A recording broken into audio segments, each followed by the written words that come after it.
I'm okay. I just smoked another to the face, yeah. She wanna stay. Singing to your bitch like I was Drake, yeah. Don't just try to tell me you love me. Can't keep it real if you really don't trust me. Come with a real, you hip in the front, so you get my meals. I'm gunning for the money in the bank. Come on with a dank, scrolling in the tank, rolling with the gang. You sit and I on the sideline tripping. I go to the hole with the rock like Pippin. Yeah. I'm okay. What up, though? Welcome back to World Heavyweights Live, worldsports.com. I'm Easy, joined by Spinmo Rex. What up, though? And we are also joined by NFL Lives and ESPN's one of my favorite NFL analysts to listen to, Mina Kimes. I apologize. Hey, I appreciate you coming on to repent for the Green Bay Packers offense comments. I just want to set the table here. We're talking about whether the Lions are like the fourth or fifth best offense. Like, that is the debate here. So I understand that there could be some difference of opinion about the rankings, but that is very, very high. Jumping in right here, we're talking about a podcast I did, Mina Kimes Show featuring Lenny. We predicted the top 10 offenses for 2024. And yeah, the Lions, I think we ended up putting them fourth or fifth. Mina, we finally have something good to hold on to here in Detroit, so we don't like to take any shots now, but I appreciate you joining us. And one thing you did mention too about the Lions offense and what could take it to the next level is Jameson Williams being that guy in this offense. I have high expectations for him. What are your expectations, and what would he need to do for the Lions to hit that next level? Yeah, so part of the reason why I talked about Williams and this offense going from extremely good to potentially being top 3, top 2, whatever, is because this offense is such a load on the ground. They face a lot of single high coverage. There's opportunities downfield. It's a very efficient offense, but as you guys know, it's not a very explosive one through the air. It's explosive on the ground. But those opportunities exist. And so the point I was making on my podcast, and I think this is true, is Jameson Williams is like the answer to that. It's not a problem, but I would say that opportunity, the prospect that he was in college. He was my favorite wide receiver in that draft. I think he was so unbelievably gifted in school, and obviously he's battled some injuries since then and suspension and whatnot. But if he can be even 80% of the guy I thought he was coming out of college, to me, that's a massive add for this offense because of how they already threaten defenses and the way that defenses have to play them. I mean, for some of the casual viewers or casual Lions fans that are listening who may think Jared Goff is the second coming of Moses, can you guys speak to this Detroit Lions offense and Ben Johnson and what makes it so special, even before Jameson Williams?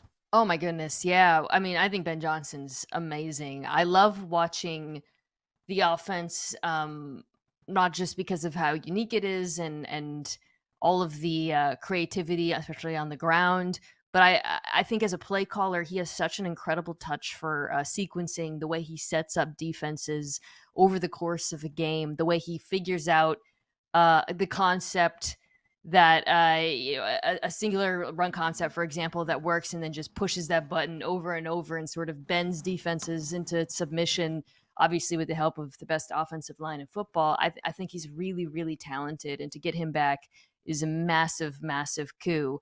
I think something that he's done also that is really special is made the most out of the skill players on the roster. Like Amon-Ra St. Brown and Sam Laporta are fantastic, but I do think if they had ended up with a different offensive coordinator, they wouldn't be the players that they are in Detroit. But I think Johnson has such a fine eye for how to use him with the way he uses personnel groupings and formations so creatively. It's really special.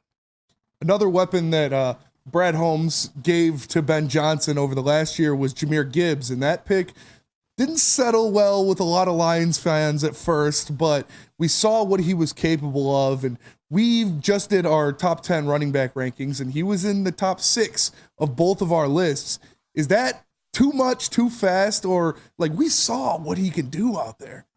I really liked Gibbs coming out of college, but I will say this: I thought he ran better between the tackles than I expected. Yeah.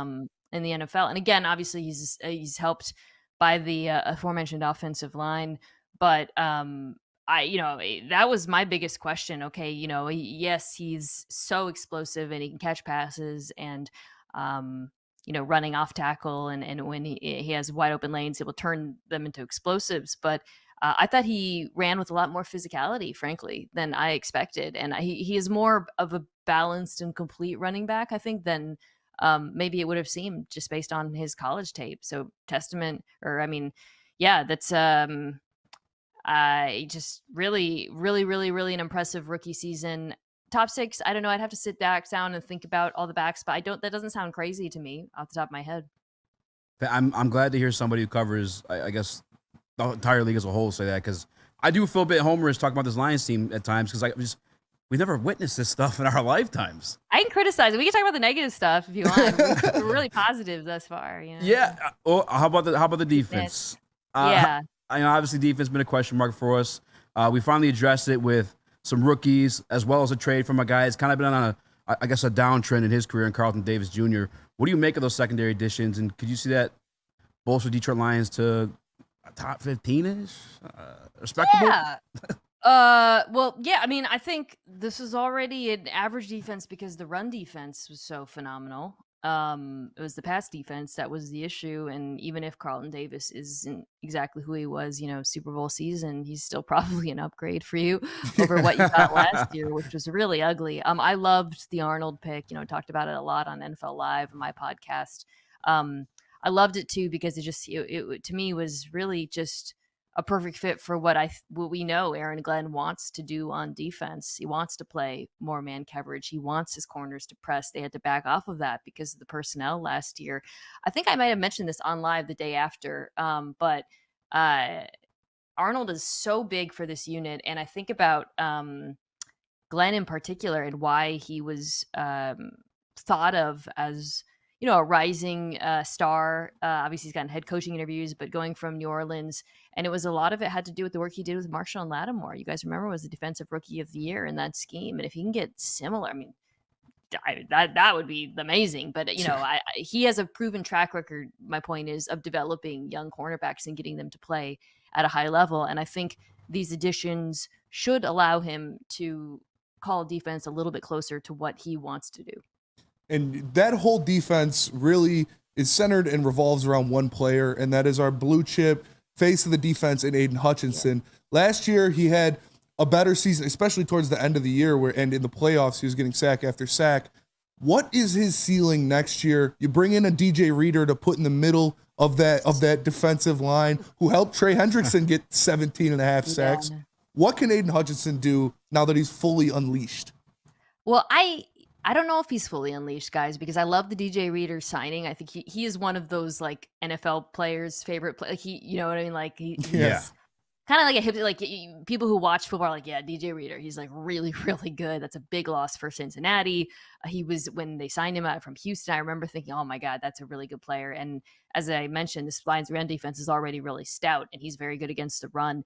I do feel like there's still another edge rusher away, to be honest. And so I think naturally because of that, I understand what, with Reader, and we'll see what you get out of the interior outside of him. But, Hutchinson's going to face a fair amount of double teams. He's not going to be it's not going to be as easy for him as it is for, I think, defensive lines where they have like a 1A, 1B, or like another top 15 to 20 edge rusher opposite them. But if you get even the play you got last year, that's certainly enough, given the improvements that you've made in the secondary. Yeah, the player I truly think is unlocked in that situation is Lee McNeil, because obviously you're going to prioritize double teaming Hutch and Reader. Liam's going to be the one running free doing damage. Yeah, when he got hurt, that was a big deal, and I don't think people appreciated that. He's a really, really, really talented player. I agree. What do you think of Jack Campbell? I feel like DJ Reader's going to help him flourish a little bit here too. Obviously, second year for him as well. Is there hope that he could look like the first rounder he was drafted to be? Yeah. I did not love his tape last season, to be honest. So I guess this is where we get to the negative part, right? Yeah, no, I mean, just to be honest, like I didn't think he had a great rookie year, but I think it's worth mentioning very few off-ball linebackers seem to do well when they come into the NFL these days, and I think a lot of that has to do because of offensive coordinators like Ben Johnson who really isolate them and make their lives hell. It's very hard to play linebacker right now in the NFL because of all the motions and the RPO-centric offenses and everything that offensive coordinators do on that front. Um, there's very few examples of guys who have come in and played that position at a high level early. So I think to answer your question, I think the hope is like this is a very hard position, and year two you're going to make a step because of that experience and the mental adjustment and that development curve, which is again something we just see across the NFL right now at that position. And you mentioned the second edge rusher to go opposite of Aiden Hutchinson at the trade deadline last year. Being easy, we got upset a little bit when we saw Chase Young go to the 49ers instead of the Lions, and our chat did not like that as much. But how I see it now is the Lions, we're at the big boy table. We are a top 4 team in the NFL as of last year. I think they're going to go all in and make one of those deadline deals to improve that defensive front. Do you see something like that happening at the deadline?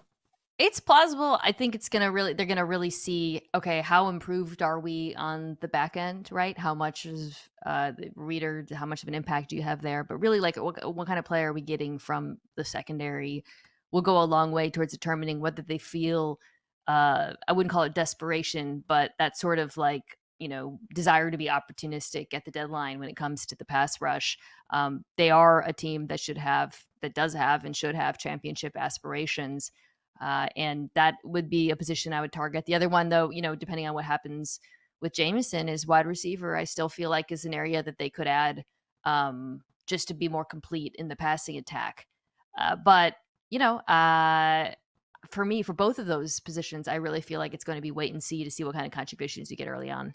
You talk about, possibly getting to the negative stuff, and I don't necessarily see this as negative more than it is truth. I've caught a lot of flack recently because I placed Jordan Love as a starting quarterback on my all NFC North team.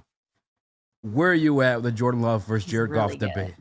I mean, come on, you guys. We watched on Thanksgiving. Let's be real. Like, you gotta be honest. And like the Lions are a better team. I'm looking at my power rankings. I have them over the Packers. So I just want to say, this is like, we're being just calm down. Thursday. Like, you got to be, you can't just be all sunshine and roses and pandering, and it would be lying to pretend like Jordan Love didn't ball out in the second half of last season.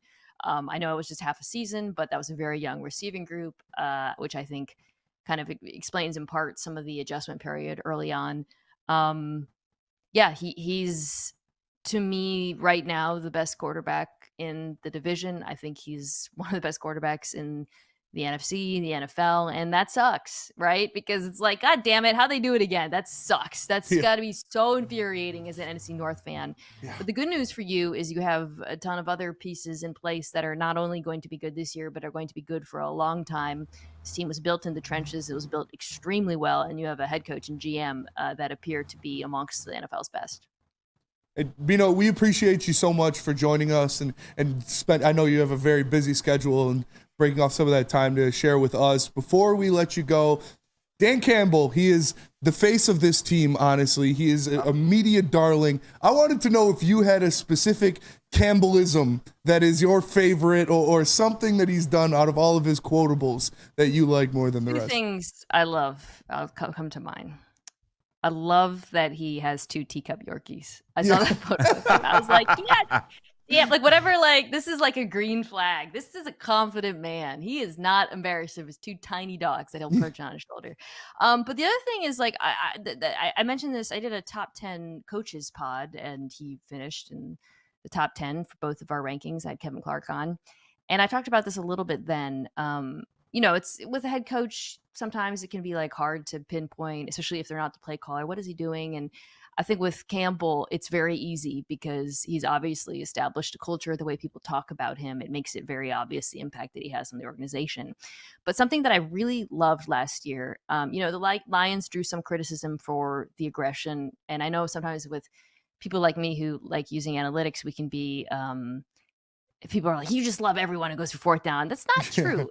It's there, it really comes down to like situation, but also I love it when it's obvious that it's the coach not only knows why they're doing it, he sticks to his guns, but he gets organizational buy-in. I think it was after was I don't know if it was after, and it was I don't think it was after the playoff loss. I think it was after the famous did not report game, where Oh, Ouch. God. it was I know, sorry, but I think it was Alex Anzalone who wrote a piece or something about it, and he was like, he was like, yeah, we've gotten some criticism for going for it or going for it, whatever, and he was like, dude, this is who we are, this is who we've been, this is how we got here, like we're not changing now, and I love that because what that told me was like, oh, this is not just a coach coming down from on high and saying, oh, I'm going to do this now. It's a coach who has instilled a belief in his process across the entire team. And if that's not leadership, I don't know what is. Mina, again, I appreciate you taking the time. Guys, if you haven't checked it out already, it's the Mina Kimes show featuring Lenny. There's always a little pun in there every time that begins. Top 10 defenses this week. What do you guys got coming out next week? Next week, we have my first Power Hour.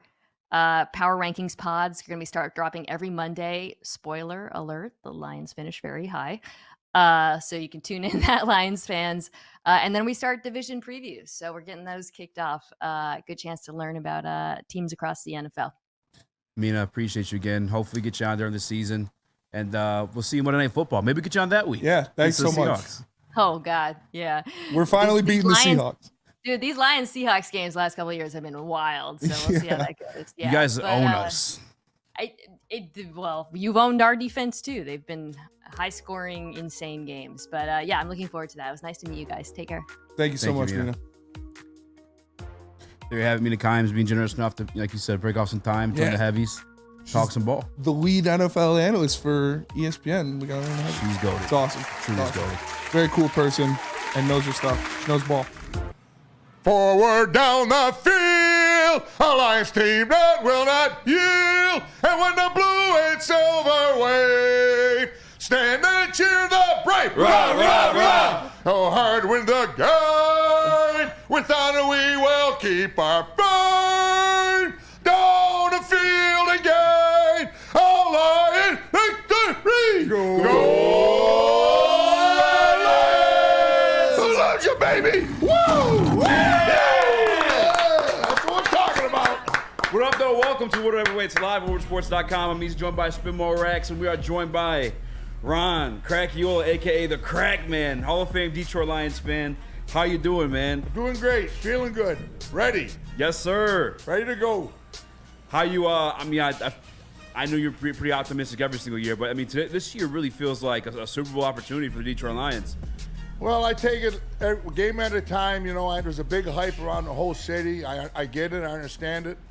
But, you know, between the coach, Dan Campbell, and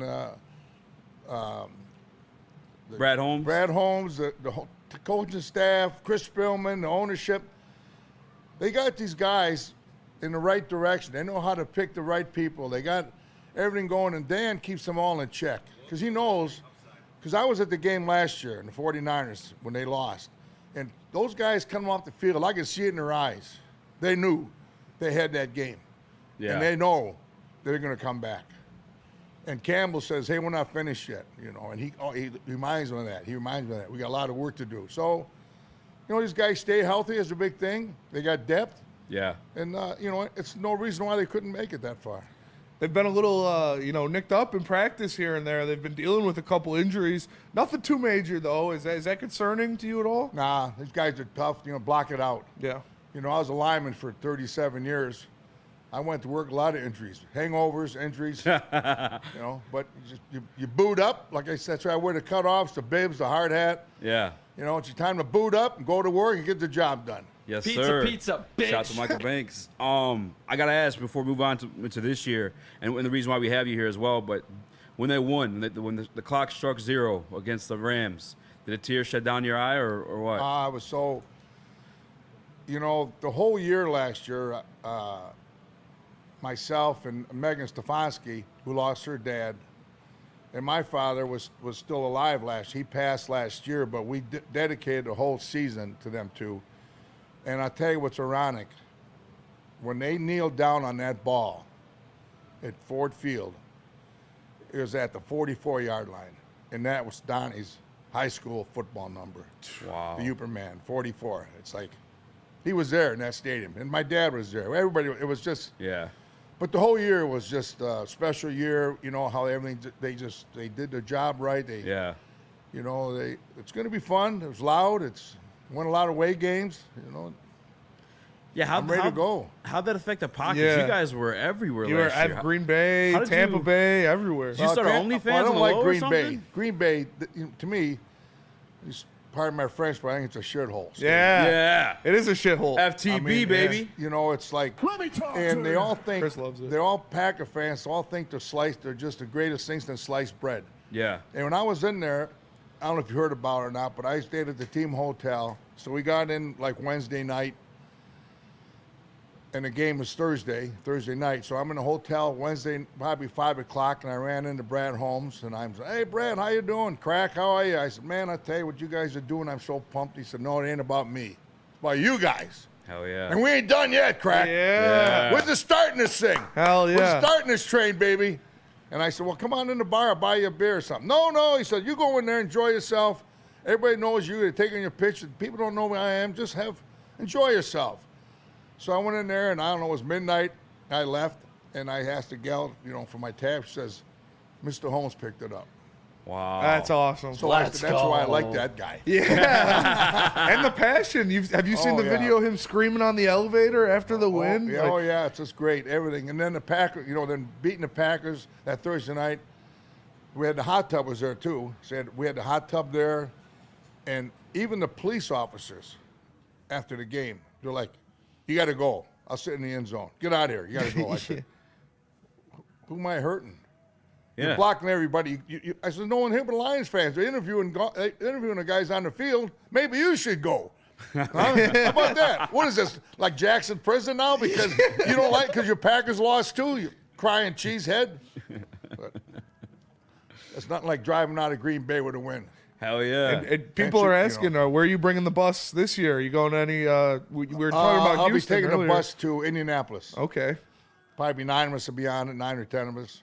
So, that would be awesome. yep, we got that working on that. Just put a new floor in it. We had to put this last winter. We took all the seats out, me and my buddy, and we tore the floor up. I mean, you could actually, I'm surprised no one ended up on I-94. We took the seats out and you could see the pavement. I said, wow. So anyway, she's running good and she's ready to roll. Huh? No seats dropped out on the way there. That's a good sign for sure. And speaking of ready to roll, we were talking before the show.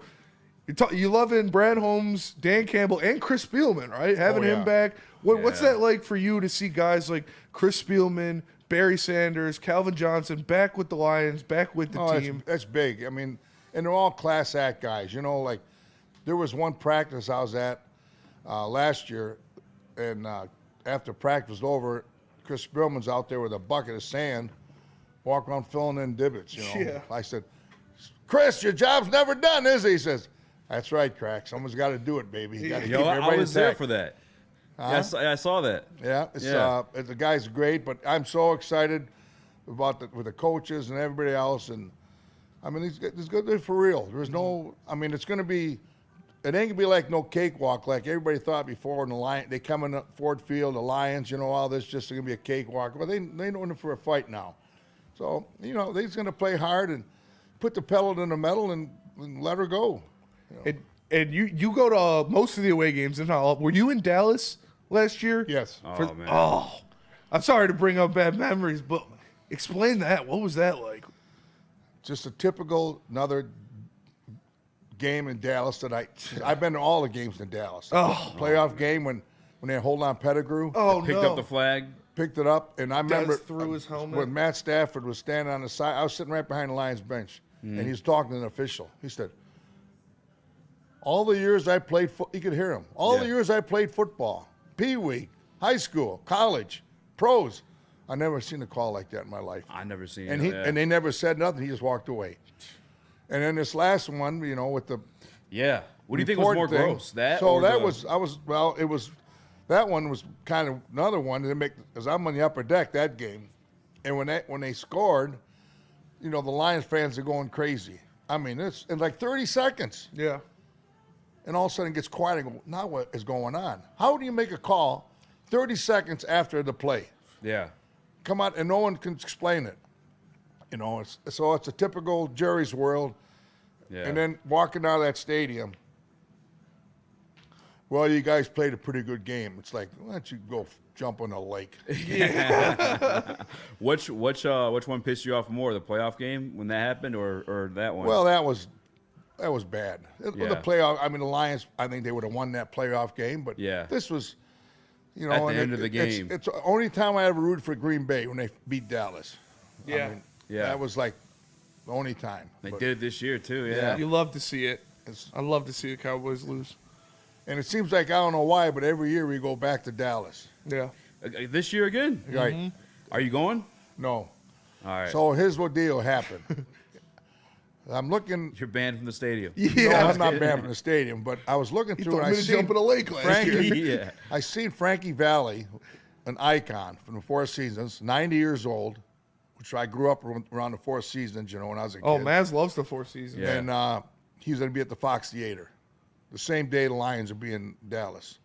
So I said, well, I think I'm going to go see an icon. Yeah, that's fair. Might be the last time too. I mean, he's 90 He's years old. 90 years old. Yeah. Wow. And Lions will always be I here haven't for tuned us. in. Oh, yeah. And they're going to, they're going there. I think the Lions can go on a run. I really do. I mean, yeah. it's all going to start L.A. game 1. Oh, yeah. Yeah. Be loud in there and I just love to see them go. I don't care if you run the score up, just put the foot down and send them home with the head between their legs crying. Yeah. Let's get it, man. By the way, Crackman, I appreciate you joining us, and we have you here for a reason. You're actually you're giving shirts away. It's for a good cause. You mind telling the people? Well, we don't actually give them away, but it's a great cause. So a friend of mine, a good friend of mine, worked at Edison with Steve Skrupski. He thought about this because he goes to some games with me, and a lot of fans know me from around the country. He said this, and he says, "Crack, we got to get a T-shirt with your face on it, with grit, and we'll put some money in, and the money goes to Eastern UP Hospice, which been with Donnie Stefanski, Uperman. Yeah. He passed in 19. He started it 9 years ago, and now Megan, his daughter, is kind of living on his legacy. Yeah. So she's continuing it. So the first year, last year we raised like $30,000. The year before that, it was like 20. Then when it first started, we raised maybe $6,000 to $8,000, and now this year we had the first annual golf outing up there, a 9-hole scramble. Yeah. So her goal this year is to try to get up to $50,000, and it's really with these shirts. So what happens? You purchase the shirt, it Crack Tees, and then the money goes to the Eastern UP Hospice and benefits. It's just a great. They're already buying the shirts. A lot of people are already buying them online. Yeah, I just pinned the link in the chat if you guys are watching live. It's egraphics.com/cracktees. And purchase a shirt with the legendary Crackman on it. It has the grid on it, and it also goes to good cause. Yeah, amazing cause. You and Nick, you guys are getting along well because he's also a season ticket holder. Nick, you had a question for Crackman?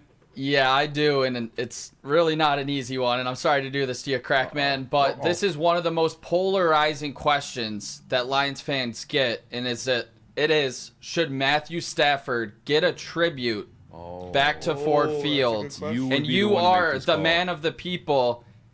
Does Matthew Stafford get a tribute week 1, Sunday Night Football against the Rams, not in a playoff scenario? Well, I think, I like Matt Stafford. I really do.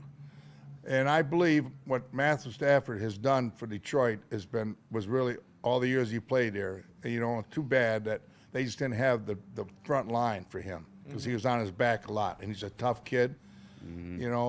I love the guy. But as far as when we're playing football, he knows he's the enemy in our house. I mean, he's a football player, and he respects that. I've heard him talk about he loves the Lions fans. He loves the city. He still comes back here, him and his wife and the kids.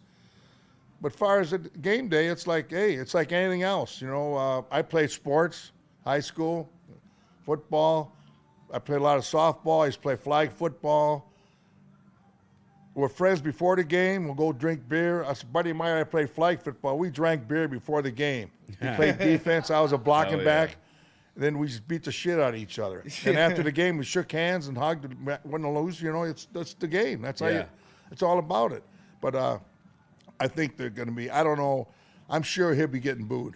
Yeah. Again. Yeah. You know, you. But it's not. It's not booing his family. It's not about that. You know. Well, this guy likes to boo the kids. I do. Huh? I'll boo the proponent of kids. booing the children. I mean, Kelly says we boo the kids. I say we go out there. You and we must boo have the got kids. beat up at Halloween or something, didn't you? Hey, I'm not a must fan. have a lot of paint I'm not a chips fan as of a kids. But looking forward to how much different is this? You've been a fan for how many years? Season ticket holder. Well, 47 years season ticket holder. But I started going to football games, Lions games with my dad when I was 14 at Briggs Stadium. And seeing what the Lions are now, getting the Monday night footballs, getting the Sunday night footballs, Thursday, respected by the football world. How much does that mean to you to see them finally out of the dump? I love it. You know, I always said that, you know, everybody talked about the hockey town and, you know, let's go Red Wings. And they used to chant that at the football games. I almost knocked a couple of people out. I said, you know what? This isn't a Red Wing game. Thank you. Dummy. Yeah. But I believe, and you can see it right now, it's a football city. Yeah. You know, you on game day now, that place, it's blue all day long. Yeah. And They're chanting Jared Goff at hockey games now.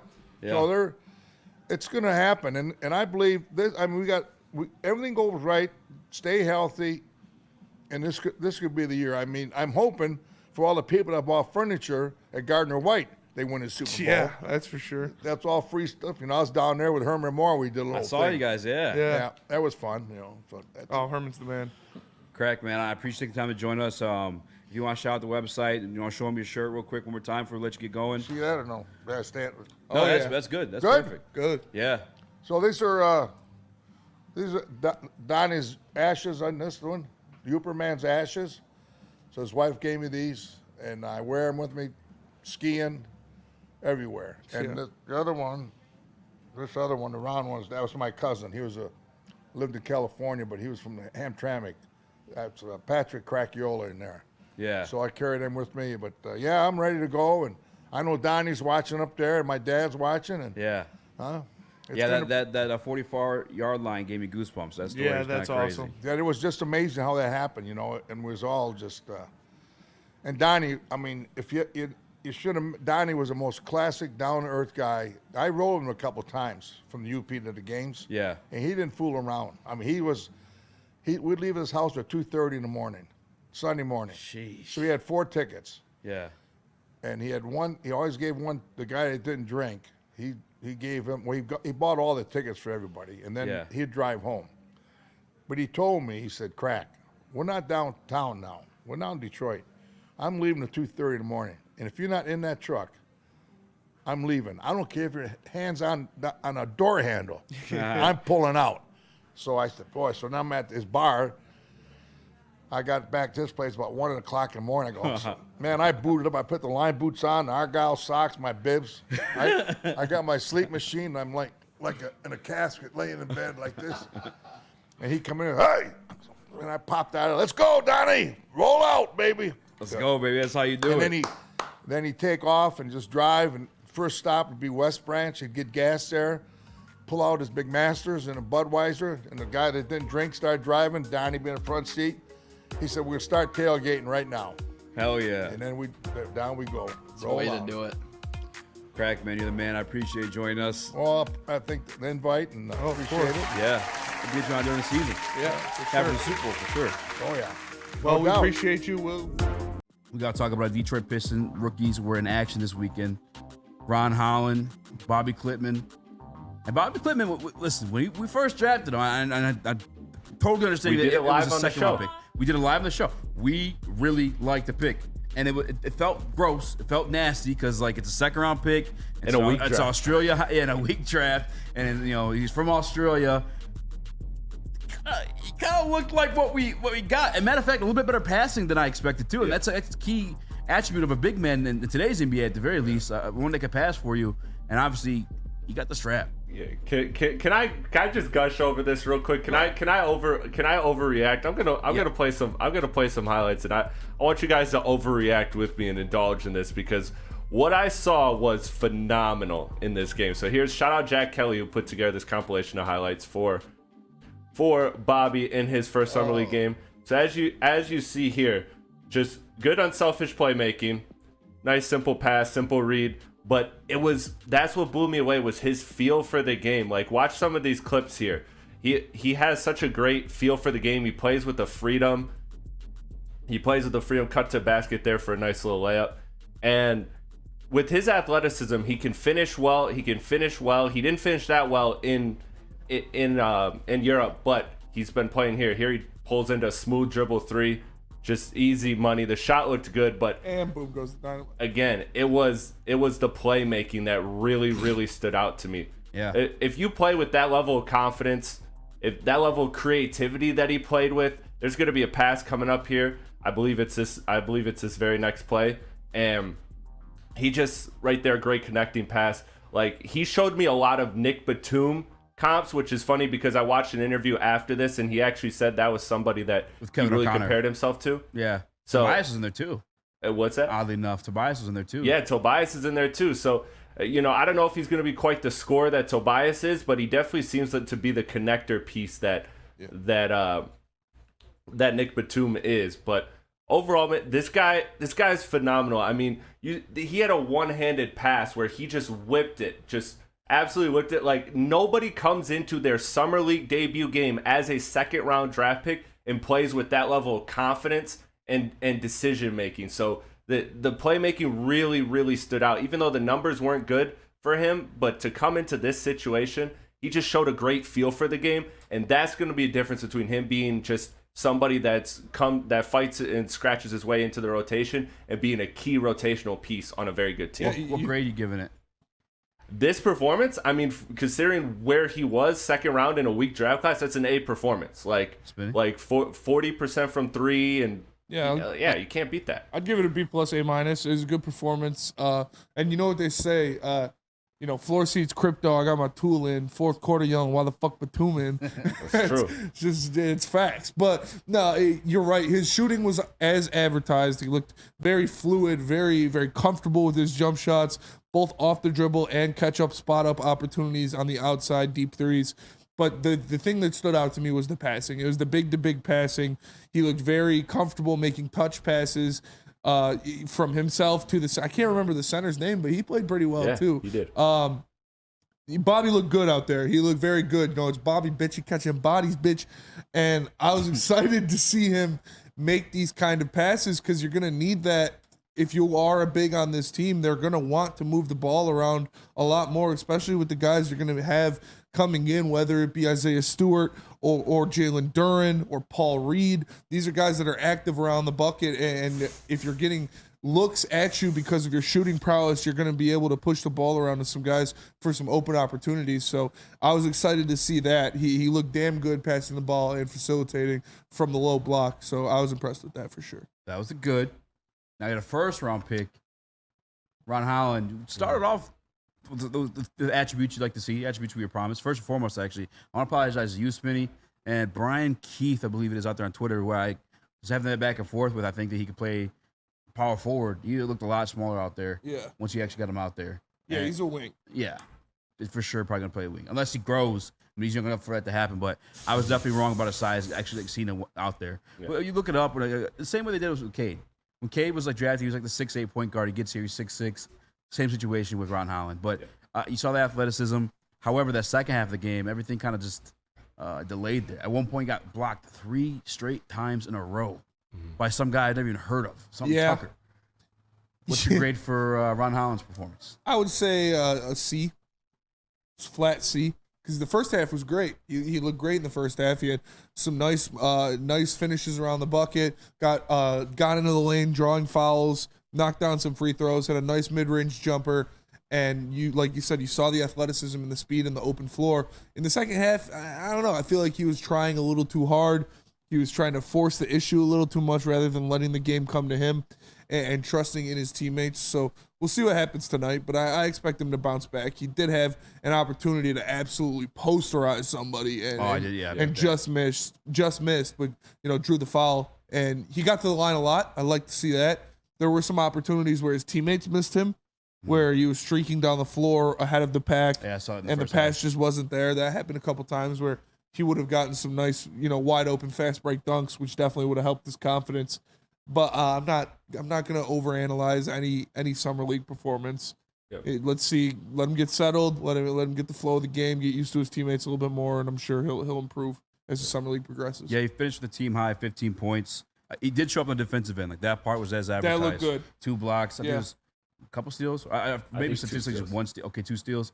And you saw him there, like I guess being an issue or just very bothersome for some people, even like fast break opportunities where you may not have a stat to run 1 away steal. with after it, but as 1 steal. Yep. Yeah, but there was still somewhere he was effective enough where it caused a turnover and may have not gotten the stack for it. He was there defensively, he's offensively, but this is what he was coming in. Like we knew he was this type of project. The kid's always 18 or 19? 18. 19? 18? 18. 18. Like, we knew he was going to be a project, so I'm not like tripping over it, but I mean, him getting blocked those 3 times in a row was kind of that is the one part I guess I didn't like. But again, both of these prospects have a similar problem in that they really need to grow, and they need to grow as NBA bodies. Like Bobby, looked awesome. He looked fluid, but he's also very skinny, and like he's not going to be able to use those same moves that he was using in this game against the next level. And Ron Holland, the same thing. And another thing, too, that we talked about specifically when we got into the 3-point and really breaking that part of Ron Holland's game down is a lot of it was self-creation. And you got to assume that, again, at the next level, he's not being asked to do that, at least at this point in his career. He's going to be looked at as, stand in the corner for threes and cut when you have a good read on making it to the basket and making a play. Like, that's going to be what he's going to do. So you're hoping that some of this 5 for 15 really turns to better generated shots because of Cade Cunningham. And at the end of the day, too, I think this guy, a good thing is that I don't expect either of these guys to be key rotation pieces this year. I really don't. And I think that's a good thing that you have a 5th pick that you can allow him to, although he's young, grow into his role rather than force him to be, a starter day one. That's what I think the previous Piston regime did, and it failed miserably. When you throw guys like Sadiq Bey into roles that are over their head, you just it's sink or swim. And now Ron Holland's going to be in a much better situation than that. Caleb? Impressed by Clinton. I think he's going to be able to grow a lot from a player that he says he compares himself to in Tobias Harris. He's a way better shooter than I thought. I honestly didn't know much about him when we I actually didn't know anything about him when we drafted him. But he looks long. He's able to shoot. And like Spenny said, I think his playmaking was better than expected. When it comes to Ron Holland, I mean, I'm not going to overreact about this performance. I mean, it's summer league. It's his first start. Like Chris said, hopefully we could turn those 6 for 15s or whatever he was to like 7 for 11s when he's playing with Cade Cunningham, and he's going to be able to, cut and get open. And there was a couple times I thought that Ron Holland was wide open. Yes. And they didn't give him the ball. Marcus Sasser or Jenkins, there was a couple times that they had the ball and they didn't hit Ron Holland. But I'm not going to overreact here. I think he's going to be a good player. I will say he does play hard. And, he was going for loose balls. He was going for every rebound. And that's something I like to see out of a 18, 19-year-old kid. And you mentioned a name real quick, Jenkins. I like that kid. He looked good. Yeah, I like that kid a lot. Yeah. I hope maybe he makes the team, honestly. And I'll say this really quickly. If you come out of this draft with projecting years down the line, a starting caliber wing and a rotational wing, that is a home run draft. Especially for your first draft and you just taking the job weeks before. Like, this guy has a history of drafting good wings, so I think we can kind of maybe buy in a little earlier than you normally would just because of his history. But again, if you get a starting caliber wing and a rotational wing out of this draft is a home run. So you're saying Trajan Langdon just drafted us Kawhi Leonard and Boris Diaw?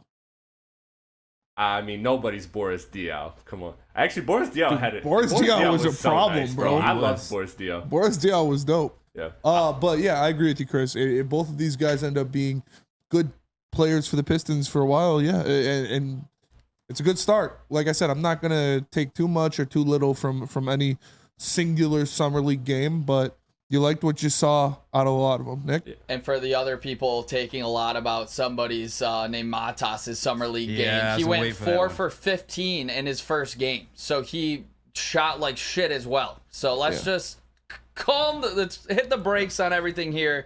Holland's going to be just fine. I think he needs the ball in space a little earlier, like we alluded to, his teammates getting him the ball quicker, and I think he's going to be just fine if he's not in such congested lanes where it feels like he wasn't able to finish like we were able to see on some video going into this. And but I'm excited for this game. Oh, so that one game was the second game then? The 28-point game or whatever? Yeah. You had like a couple threes. I was going to post a picture of Henry Ellenson under all the quotes about that. And remember, why didn't you? Maybe Trajan knows something because he signed this second-round pick to 4 years. This is the first year you could do that. So, you know, he showed a tremendous amount of faith offering him a 4-year contract as his prospect. So maybe he's seen something that we didn't see. We talked about the Detroit Lions defense. We talked about the secondary concerns, if you had any. We talked about the defensive line. We didn't talk about was the offense. And by all notes, again, yesterday the offense struggled. Today, not the same story. In fact, we got a clip of Jameson Williams getting it in, as he did yesterday too, with the 2 catches he got. We also, I'm looking for a clip for David Montgomery on a receiving touchdown. I like that. I do like that. Right around Deontay Banks as well too. And then Caden Davis, name you haven't heard much from in camp, getting some reps with the first team and actually scored like I think it was like 50-yard bomb or something like that. Yet. Exactly. Well, first, let's get that JMO one. Who the fuck is that guy? Right. I don't know which angle the JMO one you got, but here we go. If it's the right one, it's this is from Colton Pouncey. Shout out to Colton Pouncey. And so you see him going end around, quick out, makes the catch, leaves the receiver in the dust, gets an extra 15 yards down the sideline. And that's just Jameson Williams doing Jameson Williams things. We saw him do that when he was rounding into form last year, making those nasty tiptoe cuts on the sideline, leaving defenders looking stupid and making breaks for more yards. This guy, like, I might not be able to handle more hype for Jameson Williams if it continues to, like, I am like Mount Vesuvius right now with my Jameson Williams hype. And I'm ready to burst. Like, this guy is just providing everything I need to see out of him in practice. He's doing it in every facet you want to see, in intermediate routes, in motion routes, down the field, down the sideline, contested catches, red zone work. Like, what else do you want from him? Now, we'd like to see it happen in regular season games, that's for sure, but just the maturity seems to be there. The diversification of his route tree seems to be there. The comfortability between him and Goff seems to be there. It really looks like Jameson Williams is going to be an absolute fucking stud this year, and I can't wait for it. It's going to be crazy because it's like we've seen, like, you know, I guess spurts of it, but now it's at a consistent level. It's almost like unfathomable unless you're one of those Lions fans that kind of just believe in the best at all times. Like, it's hitting that point, if I'm being honest with you guys, just from what I've been able to see. Obviously, you heard about the touchdowns he had yesterday. And that play, there's even like a better angle of it where you could actually see him like juke his mans, like, and continue on. And then he went out of bounds without getting tackled as well, which is something like I get on this team especially. You like the grit and fighting for those extra yards, but like in a 17-game season, brother, it's okay. You know, survive another day if you got that first down. You know you're getting tackled either way. We saw Amon-Ra St. Brown do it, and he happened to be, what, 3rd in the league? Mm-hmm. And when it comes to receiving yards? Lockett's been doing it for years. Who? Tyler Lockett. He doesn't get touched. He gets down immediately. I don't hate it. What was that? My bad. No, great point with this St. Brown. I was looking for something else. You just got Amon-Ra St. Clown. Yeah, St. Brown, he gets down. No, the thing about JMO to me specifically, with all of this hype, we've seen him take over in 3 big games, in 3 key spots. You think about the 50-yard bomb from Goff at Dallas. That was a huge momentum shifter. And then you think about against the Bears at home when we were making that massive comeback. And then you think about at Tampa Bay. He's had like really big key situations where he's come up big for this team. But this year, how you're seeing it, how you just saw it in that highlight, it's cutting up the field. It's getting the ball maybe a little bit earlier and being able to run after the catch. That's what we haven't been able to see so much from JMO. but it sounds like we are finally seeing that now with him and his camaraderie with Jared Goff really coming on, and I just cannot wait for it. I'm not going to be able to handle it either. No, it's going to be amazing. Like Neil says it all the time. Anytime J-Mo gets the ball in his hands, you sit up in your seat a little bit. You pucker up because, I say it. He's got that oh shit speed where if you aren't on him immediately, it's oh shit, and he's fucking past you. He is one of, if not the fastest player in the NFL. He is an absolute freak, and now it seems like it's all coming together. It seems like it is kismet with him in this Detroit Lions offense and with Jared Goff. I'm extremely excited. Obviously, we need to see it happen in results. But we really saw it kind of marinating at the end of the year last year of him getting more comfortable with him making hands catches, him getting touchdowns, and becoming that guy. And now somewhat being forced into that role with the departure of Josh Reynolds, I think he's ready to step into it and shine. Now, go ahead, Caleb. I was just going to say, I'm surprised just how dynamic he's become because I'm not going to lie. I kind of just thought he was a burner at one point. I thought he was a deep post, just a go route guy. But I mean, his route tree expanded at the end of the year last year, and you saw his hands improve and everything. And Ben Johnson's going to get him the ball in creative ways. I am so excited for J-Mo. Yeah. Talking wide receivers, wide receiver has been a heavy topic this offseason. It feels like the Reese Fountain is in the lead for it. But today, Caden Davis. A guy that you heard Spade say earlier, who the fuck is that guy? Who the fuck is that guy? Number 88, light-skinned I fella. saw that. Yeah. You saw that? Roll the clip, Chris. I'm grabbing it still. Give me Tom 2 Kennedy. seconds. Okay. Give me 2 seconds. I'm What'd grabbing you it. I thought it was Tom Kennedy. I thought it was Tom Kennedy at first, too. Kennedy. And that was from Kennedy. JG. That was from the first team. And I guess I'll go back to this one because I tried put my foot in the ground and I did Reese Fountain stuff because I just wanted to be the first to it, the first one to deliver the news or be right about it. But I think it truly is what we said. And what Ben Johnson said himself, they want a plethora of guys to fulfill different roles at the wide receiver 3 spot. And it looks like this kid may throw his hat in the race. There is a caveat on this clip as well. What's the caveat? It's an obvious sack. Is it? Yes. Isaiah Simmons. Oh, yeah. Completely broke the cover. But if Goff stiff arms But him, yeah, Jared Goff fucking shakes off one of the biggest freak athletes and linebacker in the NFL. Then that was obvious. It was a blown blocking assignment by the Detroit Lions offensive line, and Isaiah Simmons went right up the middle untouched to sack Goff, but that was a blown coverage assignment by the New York Giants, and he was wide open down the field. Goff hit him in stride, and it's a walk-in touchdown. One day after a number of blown coverages by the secondary, this is a New York Giants reporter, the Giants only had one egregious blown coverage that led to a long Jared Goff to Caden Davis touchdown with no Giant defenders anywhere near the play. But we just saw it looked like there was a sack, a would-be sack on the play. Brian Burns, sounds like he was getting the best of Taylor Decker at times. He had a would-be sack. And the 1v1s, I guess and this is from Justin Rogers, not New York media, beat Taylor Decker twice. Yeah. And the clip that we saw was the third one, or he's trying to spin on Decker. And Decker just shoved him down. Threw him to the ground. Yeah. So I guess that was the third of reps where Burns was getting the best of him. But Burns is one of the better guys in the league. And Burns the 1v1. Fantastic pass rusher. Yeah, that's kind of made for a defender to win. Mm-hmm. The other situation, too, I guess, so David Montgomery went off it's a running play for a touchdown. And then Amon-Ra had a touchdown 11-on-11s, too. The offense got clicking finally today. That's something I'd like to hear, too. And that's, by the way, without Sam Laporta and without Kevin Zeitler. And the update on the Kevin Zeitler stuff, I don't know if we said it or not. It's not serious. Yeah, I said it's nothing serious. Hopefully Sam Laporta, I don't want It's a hammy with Sam Laporta. Okay. So he'll be good. Yeah. He just has to Just rest. getting him rubbed out a little bit. Yeah, rub it out. Sam Laporta will be You fine. know what? Yeah, Dan Let me hit Campbell that. came out and said Kevin Zeitler's is nothing serious, so he's probably just a stinger or something like that, and he'll be back in a couple days. How about David Montgomery with the reception touchdown? Like that. Love it. I mean, David Montgomery's a good receiver out of the backfield. We know that. He has been hit majority of his career. Definitely showed it last year, too. He's got some sure hands, and we're going to see that a lot, man. We're going to see that a lot. They're going to attack downfield when they can, but we know the bread and butter of this offense is the middle of the field and those short intermediate routes, including the running backs coming out of the backfield. And that's not just always going to be Jahmyr Gibbs, because both of these guys, David Montgomery and Jahmyr Gibbs, can run the ball between the tackles, run the ball outside of the tackles, and receive out of the backfield. So you can't just, when they bring in Jahmyr Gibbs, be like, oh, they're passing the ball, because we saw him look his best when he was running between the tackles last year, really. Gibbs. Yeah, so, and we know Looked great David everywhere. Montgomery's a little refrigerator when he gets going, so I'm excited to see what they do with these guys.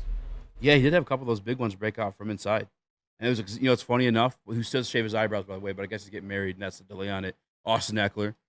He kind of pointed that out. I was like, yeah, he just hasn't developed that ability to I forgot the way he worded it. Obviously, he plays a position. But he's Attack half of the player. Suck in the defense Yeah. with that inside step and then kicking it outside. Also, Austin Eckler, run them eyebrows. 100%.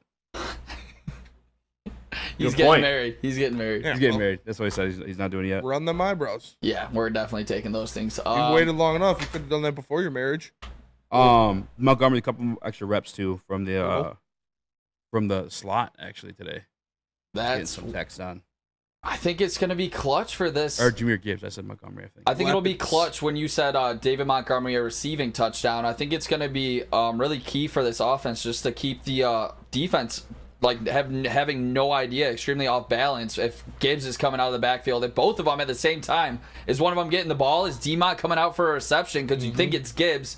If he can cook a linebacker, watch Ben Johnson to try to put him in the best spots possible this year. For sure. Whoever originally posted it must have got in trouble with taking it down because there was definitely a David Montgomery. The clip of it was up there. I can't find it. Either of those guys are, you get a running back versus a linebacker one-on-one, one of our running backs, I'm taking that running back every single time. What? 100%. In what situation? I'm asking. That's why I asked. One-on-one coverage. Mm-hmm. You get a linebacker versus one of our running backs, I'm taking the running back. Yeah, especially Gibbs. Yeah. He made people look stupid. Monty sounded like a situation where like Deontay Banks was like a little bit too inside. Deontay Banks. But that's good on golf and finding Monty on that. That. And good luck, Deontay Banks, trying to tackle Monty one-on-one. Oh yeah, No, he caught the ball in the end zone. Yeah. Yeah, I'm not gonna be able to find that one. So here is an All-Pro cornerback talking about the Detroit Lions cornerback situation. I can't wait to watch the Lions and Terry and Arnold, and mainly because Carlton Davis Jr. He has an NFL vet on the other side of him, and that's going to be a top tandem. I'm calling it right now, another one. They'll be a top tandem in the league as far as cornerbacks, just because Arnold is a ball hawk last year. Man, I think he had 5 or 6 interceptions in college. If you get interceptions in college, you get interceptions in the league, man. It always translates. And Carlton Davis I've always been a fan of Carlton Davis Jr. So Yeah. I think that revamped secondary, man, add a guy to the trenches.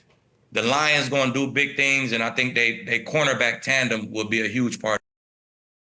So that is an All-Pro cornerback, Aqib Talib. If you guys remember him back in his day, he was a dog. He's one of the only guys in the league that I'd say, give Calvin a fit every once in a while, 1v1. And last year, he predicted the Detroit Lions to go to the NFC Conference Championship game. This year, not only is he predicting that tandem of Carlton Davis and Terron Arnold to kind of tear it up and be one of the best tandems in the league, but he also went further in the same segment to say that Detroit Lions probably going to the Super Bowl. He saw us like one of the more complete teams. He believes in the Detroit Lions cornerback tandem. And it's interesting. I love things like this because, of one, it's just, I said all the time when I'm up there, too, confirmation bias. Like, it's one thing for me as a fan of the Detroit Lions to say, hey, Terron Arnold, I really like him. He's going to do good things this year. But it's another thing to hear from a guy that's been at the highest level of the game, right? Because I'm pretty sure Aqib Talib won one with the Patriots, if I'm not mistaken. Also was an All-Pro at the position. And he's not even a Detroit native or former Detroit Lions player. He is just a complete unbiased media member speaking his opinion on the piece that we add to this team and Terron Arnold. And he's calling it one of the best in the league, man. And it's just, it gives me hype, bro. And also, real quick, shout out to Kay Adams, the one that got away from my boy Nick here. Shout out to Kay. But yeah, what's your guys' reaction to Aqib Talib? Kind of, I guess he's a Lions fan, it sounds like. Yeah, he went out of his way to shout out, the secondary and Terron Arnold and Carlton Davis. Hell yeah! And on the St. Brown podcast, shout out, that's kind of what Amon-Ra said too. Is like that's the first thing he brought up was the secondary. So everybody knows that was the weakness from last year, and Brad Holmes cooked once again, revamped that room, and now I you kind of look at this team and you're like, where's the weakness? With the secondary is going to be great. And you could say maybe the weakness could be whoever's playing opposite of Hutch. But that's awesome to hear from an All-Pro one of the best corners ever in Aqib Talib. Nick? Shout out to Talib. I actually, my uncle used to live in Tampa Bay, and I actually saw his house. They lived in the same neighborhood, so that was pretty sick. Damn, Nick, what's your uncle do? I have no idea, honestly, but he lives in Austin, Texas, and he's got a pretty nice house. Shout out Uncle Jim. But no, I mean, Talib, he's been predicting the future, so for him to say this, I'm all in with Aqib Talib. And for him, obviously, I think he has gotten a good look at Carlton Davis for that reason. Again, like, he used to play for the Bucks, so I'm sure he's seen a lot of him. And I just think that the sky's the limit for this team, and you're hearing more and more national people talk about this. And it's not even, like you said, it's not even like an old Lions player. Like, he never played for the Lions. Like, this is super big time when the expectations are so high like this, and then you get a former player that has kind of seeing everything that you've built and built up and the moves that you made in the offseason to help support everything that you've already done to this roster. For him to say that, I think it does it holds a lot of weight, and I think it means something. I mean, he even went on to say the Detroit Lions are going to the Super Bowl. I won't tell you what he said, his prediction, final prediction of it wasn't us winning, but I don't know, man. It's just it's validation, especially at the cornerback position, where I myself at times, like, obviously I think very highly of this team. I think very highly of Brad Holmes. It's not even like a thing too. They've gone out there and proven it to me, but I guess to hear those type of things, and I forgot where I was originally going with this one. It just, it's just a little bit more validation. Oh, the rookie cornerback. That's been a concern of mine. Like, not that I don't think Terrion's going to be bad or anything like that. How many times have we seen a team lean on a rookie cornerback, or a rookie cornerback be a part of the equation to winning a Super Bowl?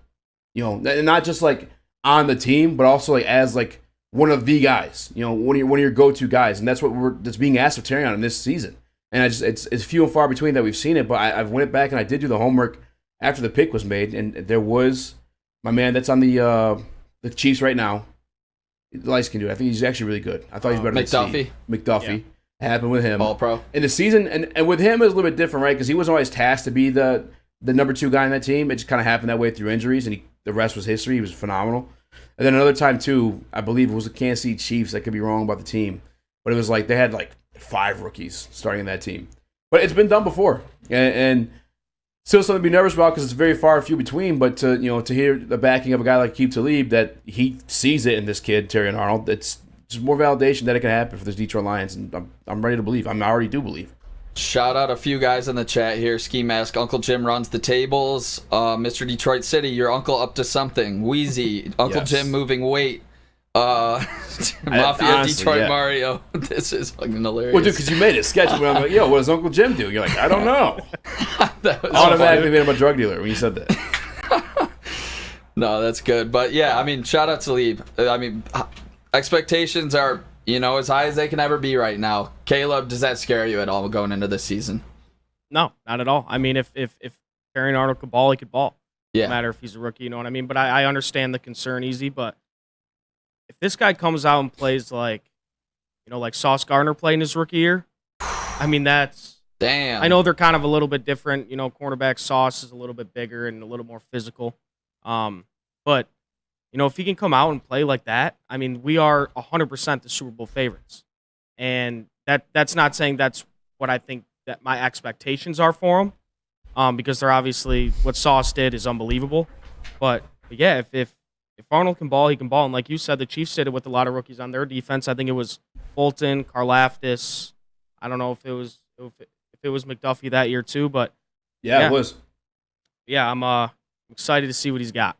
And real quick too, because I saw Mr. Detroit City mention something about Kristen Harper, who's now Kristen Goff, by the way. Shout out. I want to shout out Jared Goff in his tire camp, because I met Papa Goff today.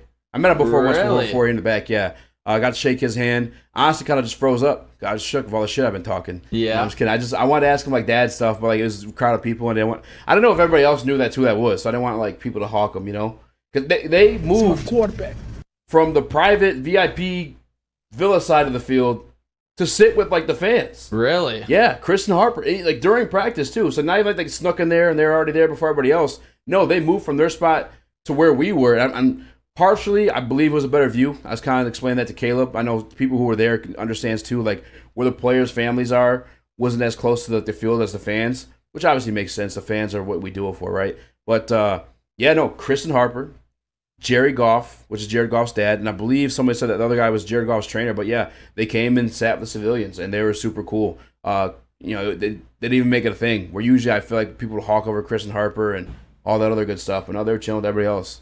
Yeah, that's big time. I mean, if you think, like, wasn't she like, what was it, Sports Illustrated cover model of like the year, or like rookie of the year a couple years ago or something? So shout out Harper, and congratulations to them for just getting married. And I think the reason that she can do that is because all the Jared Goff chants, how much Jared Goff means to the city. He's the man, and like I think that's why, because there's a mutual respect to Goff and to, obviously his now wife. Yeah. Because he does mean so much to the city, where maybe like you wouldn't like, get people hounding her, or like the family trying to like, kind of overstep him. Yeah. Because he's the quarterback of this team, and he's, led us to where we never really have been, especially in my lifetime, with the 2 playoff wins, 17-point lead in the NFC Championship game, and, real shot to win the Super Bowl this season. Yeah, I mean, lead strong, but he's part of the equation for sure. I'm messing with you. I mean, you think of like perfect lives. I mean, Jared Goff is up there. I mean, just got married. The city where he gets to play quarterback for, which is a dream job. Everybody loves him here. Yep. I mean, shout out Jared Goff, the absolute man. The absolute man. Yeah, I mean, the thing too is like, it wasn't his nickname. One of his nicknames was Mr. Perfect, but like, there wasn't even all bread and butter for him either. Like, he busted his ass to like become part of the NFC Championship game Detroit Lions. He was shipped off here to die. That's just the reality of the situation. He came. It's not like it was Goff v. Stafford in like a 3rd rounder or a 5th rounder, a swap, something like that. No, 2 first-round picks were attached to this guy, and a 3rd. Yeah. Like, he wasn't supposed to survive that trade, and not only did it do that, but again, as Nick said, bringing us moments we've never witnessed as Detroit Lions fans in our entire lives. And it's to the point where, I mean, Nick, how old are you? 25. Right? That's quarter century. You've been alive. Like, he is. Yeah. Jared Goff's a big part of that. And again, like you said, perfect life, but he busted his ass for it. And that's why, like, sometimes when we do the rankings, and I try to be, like, non-biased, but I am biased. I really am, because he means so much to me personally, and what he's done for my fandom. When you think about the worst times to be a Detroit sports fan, between the Pistons, the Tigers, the Red Wings, the past basically 10 years has been god-awful. And for the Lions to be the team to come out of the mud with Brad Holmes and company, and Dan Campbell, obviously, and Jared Goff, it's like, it holds so much weight in my book that he was able to turn it around in this city when we needed him the most. And it just, it holds a special place in my heart, to be quite honest, and in my brain, where maybe I can't think logically sometimes. But I'll just be straight up with you and tell you that. But to do it in Detroit, it means a lot.